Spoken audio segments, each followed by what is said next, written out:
मत्ती अध्याय 17। 6 दिन के बाद यीशु ने पतरस और याकूब और उसके भाई यूहन्ना को साथ लिया और उन्हें एकांत में किसी ऊंचे पहाड़ पर ले गया और वहां उनके सामने उसका रूपांतरण हुआ और उसका मुंह सूर्य के समान चमका और उसका वस्त्र ज्योति के समान उजला हो गया। और मूसा और एलिय्याह उसके साथ बातें करते हुए उन्हें दिखाई दिए। इस पर पतरस ने यीशु से कहा, हे प्रभु, हमारा यहाँ रहना अच्छा है। यदि तेरी इच्छा हो तो मैं यहाँ 3 तम्बू बनाऊं, एक तेरे लिए, एक मूसा के लिए और एक एलिय्याह के लिए।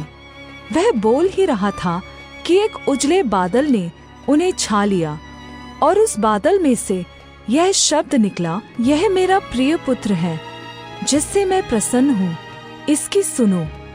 चेले यह सुनकर मुंह के बल गिर गए और अत्यंत डर गए। यीशु ने पास आकर उन्हें छुआ और कहा, उठो, डरो मत। तब उन्होंने अपनी आंखें उठाकर यीशु को छोड़ और किसी को न देखा।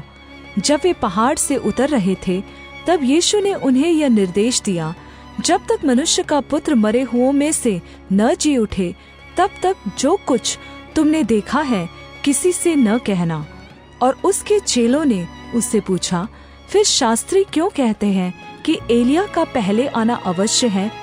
उसने उत्तर दिया, एलिय्याह तो अवश्य आएगा और सब कुछ सुधारेगा, परंतु मैं तुमसे कहता हूँ कि एलिय्याह आ चुका और उन्होंने उसे नहीं पहचाना, परंतु जैसा चाहा वैसा ही उसके साथ किया। इसी प्रकार से मनुष्य का पुत्र भी उनके हाथ से दुख उठाएगा। तब चेलों ने समझा कि उसने हमसे यूहन्ना बपतिस्मा देने वाले के विषय में कहा है। जब वे भीड़ के पास पहुँचे तो एक मनुष्य उसके पास आया और घुटने टेक कर कहने लगा, हे प्रभु, मेरे पुत्र पर दया कर, क्योंकि उसको मिर्गी आती है और वह बहुत दुख उठाता है और बार बार आग में और बार बार पानी में गिर पड़ता है।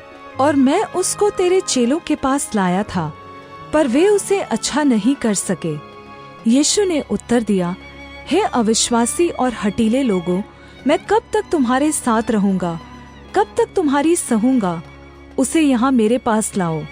तब यीशु ने उसे डांटा और दुष्ट आत्मा उसमें से निकला और लड़का उसी समय अच्छा हो गया।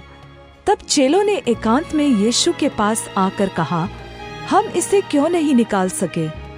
उसने उनसे कहा, अपने विश्वास की कमी के कारण, क्योंकि मैं तुमसे सच कहता हूँ, यदि तुम्हारा विश्वास राई के दाने के बराबर भी हो तो इस पहाड़ से कह सकोगे, यहाँ से सरक कर वहाँ चला जा, तो वह चला जाएगा और कोई बात तुम्हारे लिए अनहोनी न होगी।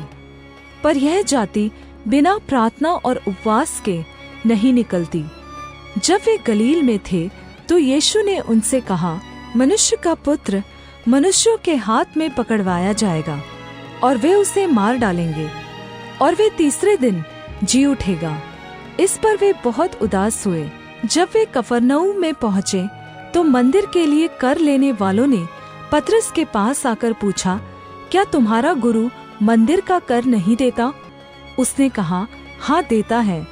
जब वह घर में आया तो यीशु ने उसके पूछने से पहले उससे कहा, हे शमौन, तू क्या समझता है?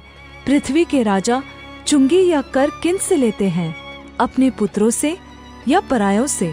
पतरस ने उनसे कहा, परायों से। यीशु ने उससे कहा, तो पुत्र बच गए। फिर भी हम उन्हें ठोकर न खिलाए। तू झील के किनारे जाकर बंसी डाल और जो मछली पहले निकले उसे ले, तो तुझे उसका मुंह खोलने पर एक सिक्का मिलेगा। उसी को लेकर मेरे और अपने बदले उन्हें दे देना।